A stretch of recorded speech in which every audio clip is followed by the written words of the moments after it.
Well.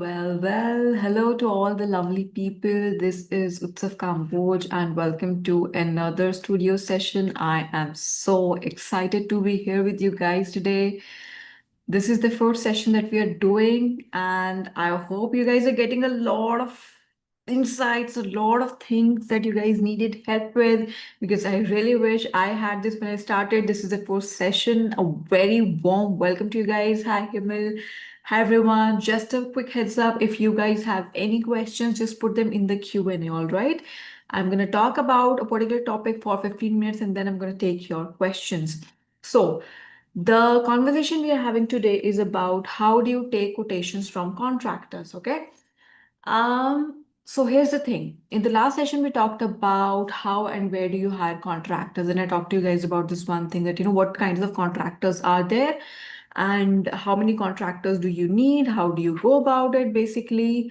Um, Hiring fast, firing fast, and managing the workflow and all of those things. So, a quick summary.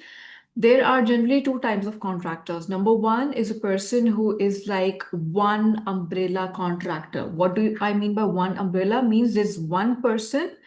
Let me just quickly share my screen. I've just started jumping and talking about these things, but this is how it looks like. Okay. One second. Okay, cool. So what are the different kinds of contractors? Number one is in one umbrella contractor. Basically, there's one guy that is there for you. And under that guy, all the other people come in. The flooring guy, carpenter, painter, ceiling guy, all of those things. Everybody comes under this one person. So ideally, what you're supposed to do is you're just supposed to take a quotation from that person, and then it's his job to arrange everything else. You sit on his head, you tell him why something is not working out, why the work is not done, and everything else is his job to make sure of. Versus there are per category contractors. Basically, there will be one contractor specifically for plumbing, one contractor specifically for carpentry, one specifically for wall sealing, and so on and so on and so forth. अब इस case में क्या होता है? What happens in this case typically is, number one, you will have to manage everything, right? So if you're having a different person for paint work, you're having different person for carpentry work, different for flooring work. So you will have to sort of manage everything, how the workflow is going on, both the parties are not fighting with each other over something. It's your job to maintain all of that. Now, when it comes to getting quotations from these people, okay? Usually, a one umbrella contractor provides you a proper BOQ, a summary level BOQ, not a detailed BOQ. They provide you a summary level BOQ in an Excel sheet format with all the costs, which is actually inclusive of their margins as well. So, versus a per category contractor, these are the people who they're not very sorted. They don't have really good systems in place. So what they're gonna do is they're not gonna give you an Excel sheet as a quotation, but they work more traditionally. What I mean by that is probably they'll just write things down on a piece of paper and that's about it. That's what they will do. Now, this is where things actually go wrong because a lot of things they miss out on, and as freshers we don't know how to go about it, if we should include this, if we should include that. In fact, I'm going to give you an example in the next 5 minutes of how I actually lost a project because of an incomplete quotation from a contractor.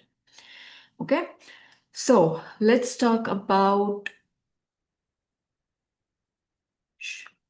things you need to take a quotation from a contractor. Now, this is like specifically very important. The number one thing you need is preferably a layout, a floor plan of that entire space where the furniture layout and everything is sorted, where you can tell them this is how it's going to look like. This is your scope of work and this is not your scope of work. For example, if you are outsourcing the furniture, if you're outsourcing the lights, if you're outsourcing any small thing that is not a part of his scope of work, sure, you will have to talk to him about it. Secondly, any kind of 3D views that you might have. If you don't have 3D views, that may be reference images. That is something that you can absolutely use. Third would be a tentative range of materials. For example, let's say you're using an acrylic sheet. Let's say you're using a fluted laminate. Let's say you're using a certain finish, Duco, PU, enamel, whatever. give them a certain range ki these tentatively this rupees per square feet is a kind of material that we are looking at. And for finishes also, you need to mention the finishes that you're using and on how much area are you going to use those finishes, right?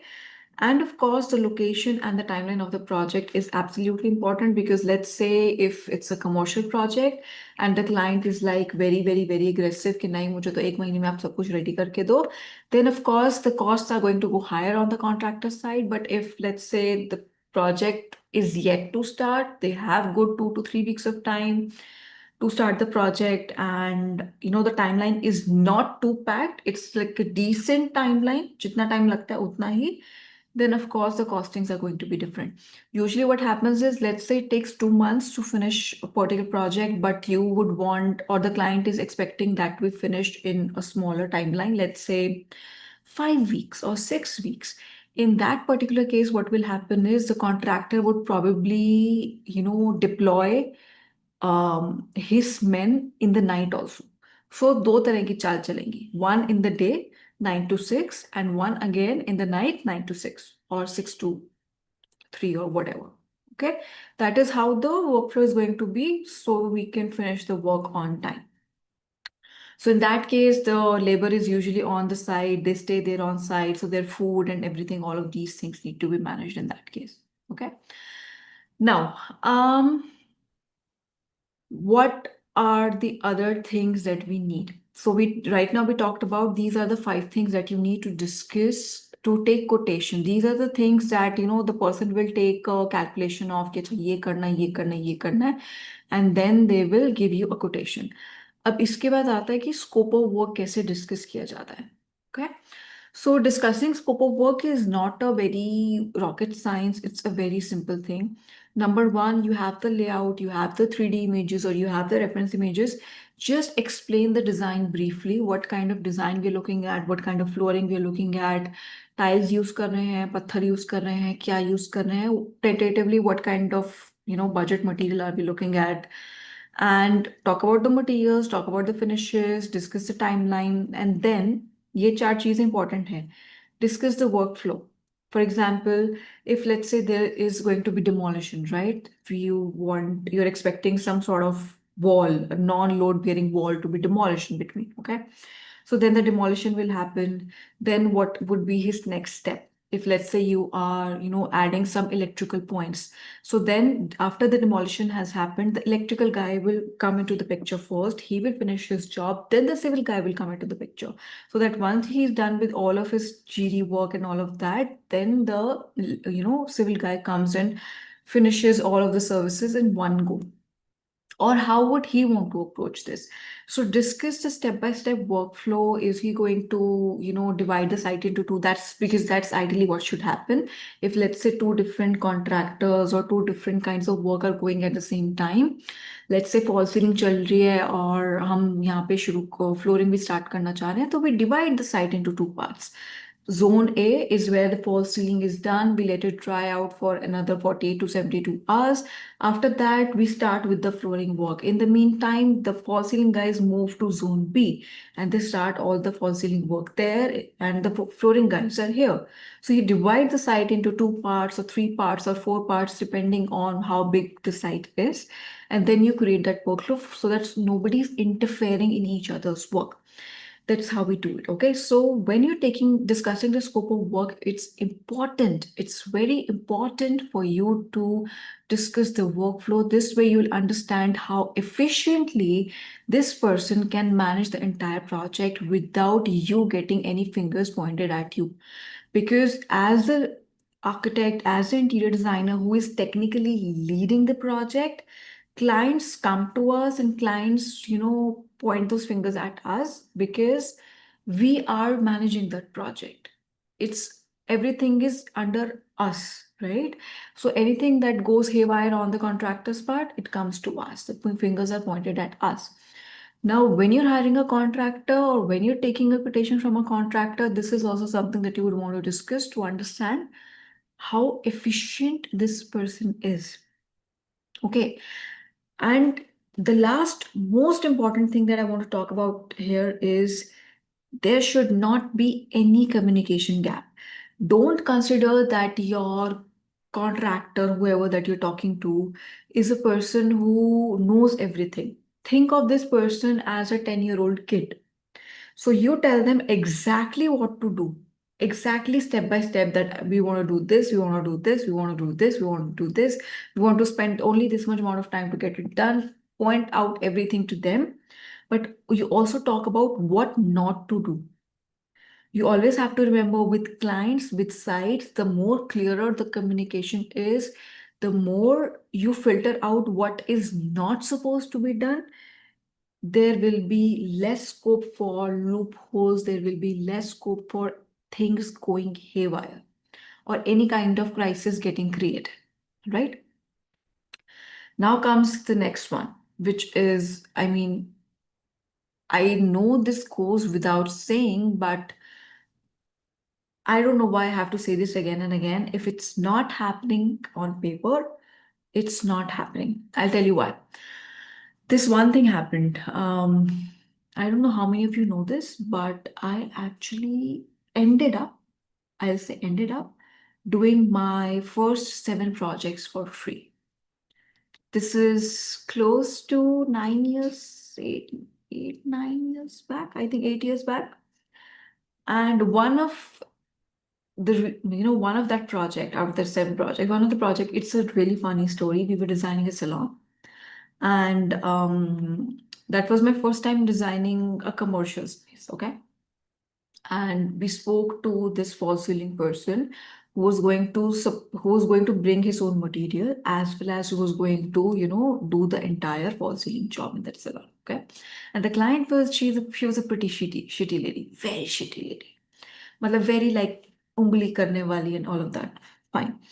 So what happened was, he gave me like a rough quotation, वही जो अपनी रसीद बना के देते हैं. He gave me that kind of quotation कि this much rupees per square feet I'm gonna cost inclusive of material. And then I took a different quotation that material cost is going to be this and his labor cost is going to be this. Now what he did was, he did not add the running feet cost or that entire thing. And eventually the bill became higher. And that's how I lost the project. Just like that. Okay.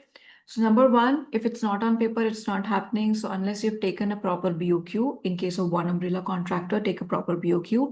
If you're not working with a one umbrella contractor, you're in a tier 2 city, tier 3 city where, it's not that systematic, then in that case, it has to be written on paper and you need to work on it. Speak to other contractors also and compare their quotations, see who is giving what exactly are they mentioning in the scope of work, what kind of miscellaneous services are they mentioning. For example, are they going to take care of the malba, are they going to take care of the cleaning every evening after the work is done, exact miscellaneous services that they are going to offer. If it's not on paper, it's not going to happen, right?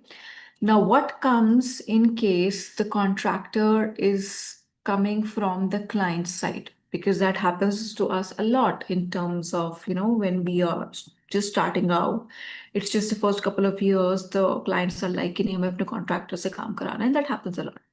In that case, number one, discussing the scope of work will follow the same protocol.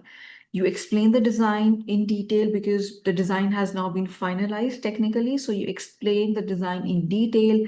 You talk about the materials, the finishes, you talk about the timeline, you discuss the workflow. There should be no communication gap. And again, this goes without saying, but you also take 2 different quotations, one with material and one without material. Okay. You would ideally want to go out, do your research in the market and see what is the cost of material that is coming out to be versus how much extra he's charging on his own profit margin. If it's good to go, if the client is going to be okay with it, how would you want to approach that? So number one is that, just in case you want to bring this in front of the client, that this is what the cost of material is going to come out to be. Why is this person charging you so much? The second thing is, you mentioned this to your client as well, that since this contractor is coming from your end, I am not taking any liability if anything goes wrong. zero liability. I am just here to oversee things. I'm not managing the project. I'm just here to give my 2 cents. So anything that goes wrong, not my problem. Number two, the same needs to be conveyed in your contract as well. The exact same thing needs to be conveyed in your contract. All right. Just in case you have a contractor who is sexist. By sexist, I mean they are trying to undermine your authority. They are trying to make you feel कि अरे आपको क्या पता है, अरे आप तो नहीं आए हो market में, and all that shit. In that case, it's never okay to fight with them. It's never okay to argue with them, because if you do that, they're going to snatch that project behind your ass in probably a couple of weeks. The best way is to take the guy out, just talk to him, throw him a bait that, you know what, I have these 3 projects coming up that are going to start in the next 2 months. Just discuss it with them कि ये है, ये है, ये है, ये कैसे होने वाला है, and have him come to your side so that he behaves well. Every contractor behaves well if they have some sort of benefit from you. And that some sort of benefit is basically a long-term association with you that can help them make a lot of money. It's just about money for them. That's all. That's all. So how do you create that conversation where you take them out, you talk to them कि अच्छा और क्या क्या काम कर रहे हो, कैसा है, क्या है, so okay, अभी ये काम देखते हैं, I want to see your work here, मेरी वहां पे साइट शुरू होने वाली है, then I'll give you that site. Or however you like to talk about, however you like to set people your way. All right. Now comes some very important points on managing workflow on site. So whenever a new stage is going to start, for example, let's say the site is going to start tomorrow. Okay, stage 1, he start only. Let's see, starting with the electrical, right? So whenever every new stage is going to start or has started, be a little bit more present until the site catches up speed. क्या होता है कि it takes like a day or a couple of days, sometimes like with very stupid people 3 days, to actually set systems in place. चाल बनने में time लगता है, usually 1 से 2 दिन लगते हैं. So those first couple of days, especially as a fresher, not when you are an experienced person. I'm sure the people who are joining us here are mostly freshers. And what you're supposed to do is be a little bit more present until speed catches up. Be clearly define what they're supposed to do and what they're absolutely not supposed to do. Keep defining that very clearly. Number 2, if let's say your work is going to start tomorrow, sit with that contractor today on site and discuss the entire workflow with them.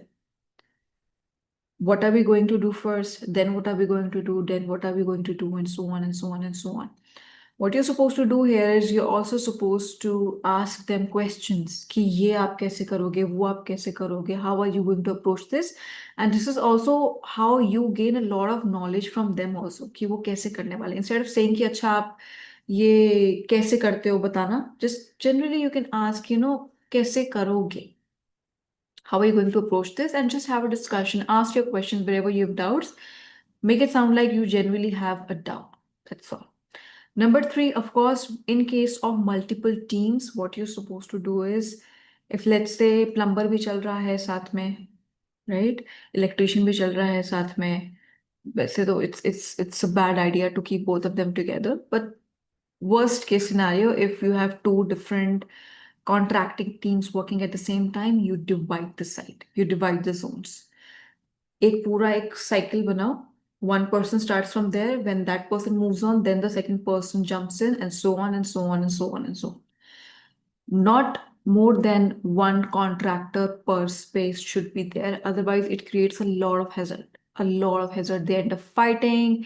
Then the contractor will leave midway and they will not give some good reason. उनको मजा नहीं आया, उनकी ego satisfy नहीं हुई, या कुछ भी XYZ हो गया. Those kind of things. And even if if let's say you're not working with the one umbrella contractor, you're working with like different separate contractors, and two people are going to be working at the site at the same time, it's best to sit with both of them, discuss the workflow so that nobody's work is interfered, discuss with them specifically कैसे approach करना है, कैसे काम करना है, कितने दिन में काम खत्म करना है, किसको कौन सी जगह किस टाइम पे चाहिए, किसको कौन सी जगह कब खाली चाहिए, कब साफ चाहिए. Discuss all of that management. Site execution is mostly management. It's mostly management. It's nothing more than that. I mean, of course, it has a lot to do with a lot of factors: sustainability, safety, fire hazards, um, functionality, finances, and quality check and all of that. But in totality, it's management. It's efficient management. That's what you're supposed to do. So that's that. Mutually discuss the workflow and then finalize on it. One thing that you have to understand is whenever you're trying to find new contractors, right? Find 3 to 4 contractors per category. You should have a minimum of 3 contractors per category. Just in case one person is not doing well, one person is not working well, you just fire them. Fire them and hire a new one. That's what you're supposed to do. If one person is not doing a good job, you see a red flag today, by tomorrow you should hire the backup contractor. That's how it's supposed to work. Always remember the 2x rule. If one contractor wastes the timeline for 1 week, the overall project timeline is going to be extended by 2 weeks. Okay. So for every contractor, have this: fire fast, hire fast, and that's it. Just in case a contractor just left, कि नहीं मुझे समझ में नहीं आ रहा, ये नहीं है, वो नहीं है, तो in that case you can just be like कि hey, you know what, ठीक है, आप मत करो काम, मैं किसी और को उठा लेता हूँ. But do not waste time. The more you linger on, the more sensitive you are, the more soft spoken you are with these people, the more it's going to hurt your work, your management, your client, your money. And this is business, guys. This is business. This is nothing else. It's just business. Business को business की तरह लोगे, काम को काम की तरह लोगे तो काम होगा. एनजीओ नहीं चला रहे हम यहाँ. We cannot be soft-hearted with everyone. If somebody is not doing a good job, we will have to kick their asses. Right? So that's it. That's all for today. And yeah, I think I've taken up a lot of time. It's almost 25 minutes now. Thank you so much, guys. We're going to be having these sessions every single week now. So for next session, we are talking about 5-step process to land clients at the fresher. I'm sure you're going to love this. It's going to be a super fun one. A lot of things have changed. A lot of things have really improved over the years. And, landing clients the whole process of getting clients has diversified a lot before COVID and after COVID, because I am a before COVID person, so I know how much it has changed.